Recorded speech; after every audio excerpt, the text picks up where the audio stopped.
हो गए हैं। सीएम नीतीश कुमार ने उनको मंत्रिपरिषद से हटाने की सिफारिश कर दी है। बता दें कि बीजेपी ने सीएम नीतीश कुमार से मुकेश सहनी को मंत्रिपरिषद से हटाए जाने की लिखित सिफारिश दी थी। दरअसल बोचा उपचुनाव में मुकेश सहनी के उम्मीदवार खड़े किए जाने के बाद से ही बीजेपी और मुकेश सहनी के बीच तल्खियां काफी बढ़ गई थी और मुकेश सहनी को मंत्रिमंडल से बाहर किए जाने की मांग की गई बीजेपी नेताओं ने की थी। अरुण हमारे साथ जुड़े हुए हैं। अरुण, जिस तरीके से इस्तीफा देना नहीं चाहा मुकेश सहनी ने, लेकिन अब सिफारिश कर दी गई है बर्खास्तगी की, यानी कि जो मंत्री पद की कुर्सी है वो चली गई है। किस तरीके से कल की घटनाक्रम को देख रहे हैं? देखिए, निश्चित रूप से मुकेश सहनी को भाजपा ने ही जीवन दान दिया था और भाजपा ने ही उनके नैया को पूरी तरह से डुबो दिया है।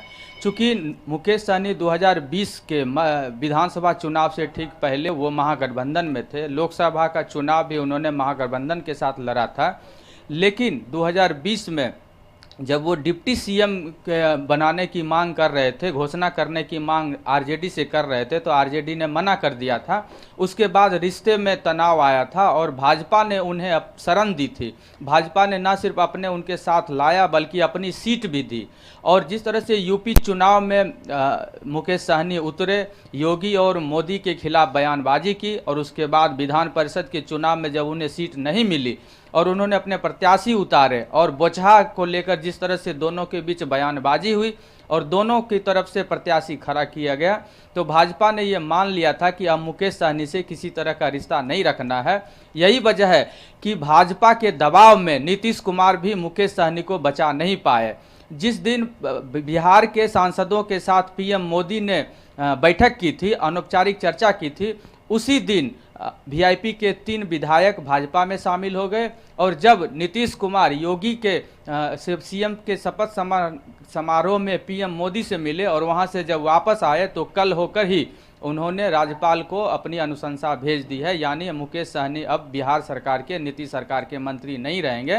तो अब मुकेश सहनी की नैया एक तरह से डूब गई है। अब उन्हें संघर्ष का रास्ता देखना होगा। अब अगर आम लोगों के लिए कितना संघर्ष करते हैं, आम लोगों का कितना समर्थन उन्हें मिलता है, अब उन्हें पता चलेगा।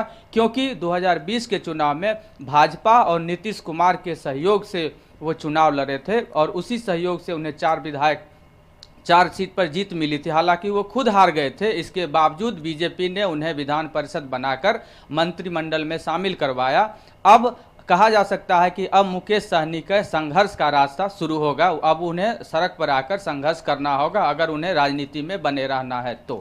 चलिए, शुक्रिया। पार्टी के मुकेश सहनी नीतीश मंत्रिमंडल से बाहर हो गए हैं। सीएम नीतीश कुमार ने उनको मंत्रिपरिषद से हटाने की सिफारिश कर दी है। बता देखिए, बीजेपी ने सीएम नीतीश कुमार से मुकेश सहनी को मंत्रिपरिषद से हटाए जाने की लिखित सिफारिश की थी। दरअसल बोचा उपचुनाव में मुकेश सहनी के उम्मीदवार खड़े किए जाने के बाद से ही बीजेपी और मुकेश सहनी के बीच तल्खियां काफी बढ़ गई थी और मुकेश सहनी को मंत्रिमंडल से बाहर किए जाने की मांग की गई। बीजेपी नेताओं ने भी यह मांग की थी।